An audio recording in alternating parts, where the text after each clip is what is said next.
Kovvur MLA Prashanth రెడ్డిపై YCP నేత ప్రసన్న కుమార్ రెడ్డి చేసిన వ్యాఖ్యలు సభ్య సమాజం సిగ్గుపడేలా ఉన్నాయని ఎంపీ పురంధేశ్వరి మండిపడ్డారు. మహిళల్ని కించపరచడం వైసీపీ నాయకులకు అలవాటుగా మారిందని ఆగ్రహం వ్యక్తం చేశారు. ప్రసన్న కుమార్ తన వ్యాఖ్యలను వెనక్కి తీసుకుని ప్రశాంత్ రెడ్డికి బహిరంగ క్షమాపణ చెప్పాలని పురంధేశ్వరి డిమాండ్ చేశారు.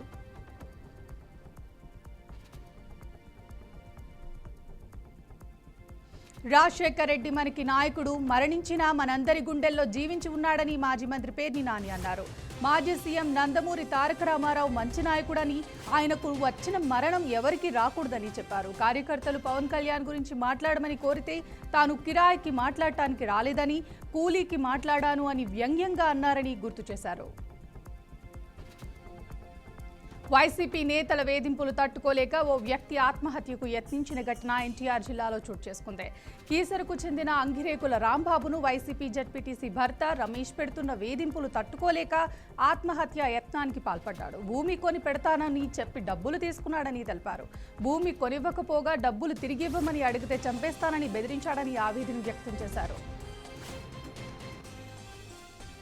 అనంతపురం జిల్లా సింగనమల నియోజకవర్గంలో 25,000 ఎకరాలకు ఎమ్మెల్యే బండారు శ్రావణి ఉచితంగా మొక్కలు పంపిణీ చేశారు.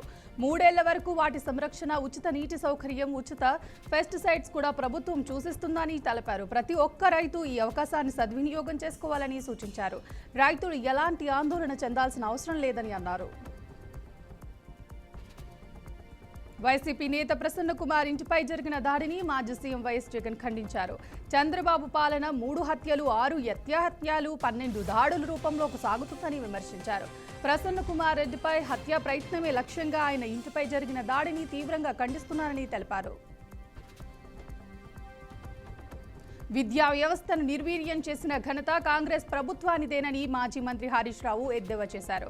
ప్రభుత్వ పాఠశాలల్లో మధ్యాహ్న భోజనం కూడా అందించలేదని, సర్కార్ దుస్థితిపై ఆయన ఎక్స్ వేదికగా పోస్ట్ చేశారు. విద్యార్థులకు కడుపు నిండా అన్నం పెట్టలేని సీఎం విజన్ 2047 గురించి మాట్లాడటం ఏంటని హాస్యాస్పదమని అన్నారు. భద్రాద్రి కొత్తగూడెంలో సింగరేణి ప్రధాన కార్యాలయం ఎదుట కార్మికుల ధర్నా చేపట్టారు. కొత్తగా తీసుకొచ్చిన 4 లేబర్ కోడ్లను వెంటనే రద్దు చేయాలని కోరుతూ జేఏసీ ఆధ్వర్యంలో నిరసన నిర్వహించారు. మోదీ ప్రభుత్వం రెండోసారి అధికారంలోకి వచ్చిన వెంటనే 44 కార్మిక చట్టాలను 4 లేబర్ కోడ్లుగా కుదించిందని విమర్శించారు. కార్మికులు జీతాలు అడిగే హక్కు, యూనియన్ ఏర్పాటు చేసుకునే హక్కు, సమ్మె హక్కు కోల్పోతున్నారని ఆవేదన వ్యక్తం చేశారు. సలకం చెరువులో నిర్మించిన ఓవైసీ ఫాతిమా కాలేజీని కూడా కూల్చివేసేందుకు హైడ్రా పూనుకుంది. కానీ బిల్డింగ్ కూల్చివేతపై అధికారులు వెనక్కి తగ్గాలని విమర్శలు వినిపిస్తున్నాయి. అయితే దీనిపై హైడ్రా కమిషనర్ రంగనాథ్ క్లారిటీ ఇచ్చారు. పేద ముస్లిం విద్యార్థుల కోసం కేజీ నుంచి పీజీ వరకు ఈ సంస్థ నడుస్తుందని అన్నారు. కళాశాలలో ఎవరి నుంచి ఒక్క రూపాయి కూడా ఫీజులు వసూలు చేయడం లేదని తెలిపారు. అందుకే ఈ కాలేజీని కూల్చివేయడం లేదని వెల్లడించారు. త్వరలో అధినేత్రి వర్క్ షాప్ ను నిర్వహిస్తామని టీపీసీసీ చీఫ్ మహేష్ కుమార్ గౌడ్ అన్నారు. మహిళలను నాయకులుగా తీర్చిదిద్దే లక్ష్యంతో కాంగ్రెస్ ఆధ్వర్యంలో ఈ కార్యక్రమం ఏర్పాటు చేస్తున్నట్లు చెప్పారు. మహిళా నేతల్లో నాయకత్వ లక్షణాలను పెంపొందిస్తామని తెలిపారు. చట్టసభల్లో వాళ్లకు సీట్లు పెరగనున్నాయని తెలిపారు.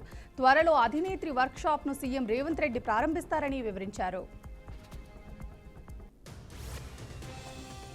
గుజరాత్లో వంతెన కూలిన ఘటనపై బీఆర్ఎస్ కార్యనిర్వాహక అధ్యక్షుడు కేటీఆర్ స్పందించారు. డబుల్ ఇంజిన్ గుజరాత్ నమూనాకు మరో అద్భుతమైన ఉదాహరణ ఇది అన్నారు. మోచి వంతెన కూలి 140 మందికి పైగా మరణించారని తెలిపారు. డబుల్ ఇంజిన్ సర్కార్ ఉన్న గుజరాత్, బీహార్లో తరచూ వంతెనలు కూలుతున్నాయని అన్నారు. ఎన్డీఎన్ఏ లేదా వేరే సంస్థలు విచారణ చేస్తున్నాయని భావిస్తున్నానని చెప్పారు. ఘటనలో గాయపడిన వారు త్వరగా కోలుకోవాలని కోరుకుంటున్నారని ఎక్స్లో పోస్ట్ చేశారు. భారత ప్రధాని నరేంద్ర మోదీ దేశాన్ని ప్రపంచ పటంలో అగ్రగామిగా చూపిస్తూ ప్రపంచంలోని అన్ని దేశాల్లో పర్యటిస్తున్నారు. ఈ కార్యక్రమంలో ఆయా దేశాల అత్యున్నత పురస్కారాలను సొంతం చేసుకున్న మోదీ ఇప్పటికే చరిత్రలో నిలిచిపోయారు. తాజాగా ప్రధాని మోదీకి బ్రెజిల్ దేశం యొక్క అత్యున్నత పౌర పురస్కారం లభించింది. Grand collar of the national award of the southern cross అవార్డును ప్రదానం చేశారు. దేశ రాజధాని ఢిల్లీలో కాలుష్య స్థాయిలు పెరిగిపోవడంపై కేంద్ర మంత్రి నితిన్ గడ్కరీ ఆందోళన వ్యక్తం చేశారు. ఈ సందర్భంగా ఢిల్లీలో 2-3 రోజులకు మించి ఉండటం తనకు ఇష్టం లేదని వ్యాఖ్యానించారు. ఫరీదాబాద్ నోయిడా అంతర్జాతీయ విమానాశ్రయ రోడ్డులో ఎక్ పెట్ బై మాకేనామ్ 2.0 పేరుతో నిర్వహించిన మొక్కల పెంపకం డ్రైవ్లో గడ్కరీ పాల్గొన్నారు. వంతెన కుప్పకూలటంతో వాహనాలు నదిలో పడిపోయిన ఘటన గుజరాత్లోని పడోదర్లోని చోటు చేసుకుంది. భద్ర వద్ద మహిసాగర్ నదిపై ఉన్న గంభీర వంతెనలోని కొంత భాగం ఒక్కసారిగా కుప్పకూలింది. దీంతో దానిపై వెళ్తున్న 2 ట్రక్కులు 2 వ్యాన్లతో సహా పలు వాహనాలు నదిలో పడిపోవడంతో 3 ప్రాణాలు కోల్పోయారు. ఘటనా స్థలానికి చేరుకున్న సహాయక బృందాలు వాహనాల నుంచి ఇప్పటి వరకు 4ని రక్షించారని, ఆపరేషన్ ఇంకా కొనసాగుతుందని అధికారులు వెల్లడించారు. యెమెన్లో వ్యాపార భాగస్వామిని హత్య చేసిన కేసులో కేరళకు చెందిన నర్స్ నిమిషప్రియకు ఈ నెల 16న మరణశిక్ష అమలు చేయనున్నారు. ఇటీవలే యెమెన్ అధ్యక్షుడు రషాద్ అల్ అలిమి ఇందుకు ఆమోదం తెలిపారు. ఈ నేపథ్యంలోనే ఆమెకు శిక్ష అమలు చేయనున్నట్లు సమాచారం. ఇందుకు సంబంధించిన విషయాన్ని కేరళలోని నిమిష కుటుంబ సభ్యులకు యెమెన్ జైలు అధికారులు సమాచారం ఇచ్చినట్లు తెలుస్తోంది.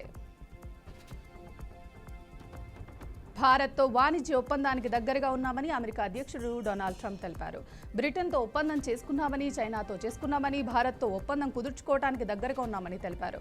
ఇతర దేశాలతోనూ చర్చలు జరిపామని, అయితే వాటితో ఒప్పందాలు కుదిరే అవకాశం కనిపించడం లేదని వెల్లడించారు. అందుకే వారికి ప్రతీకార సుంకాల విధింపు లేఖలను పంపుతున్నామని వివరించారు.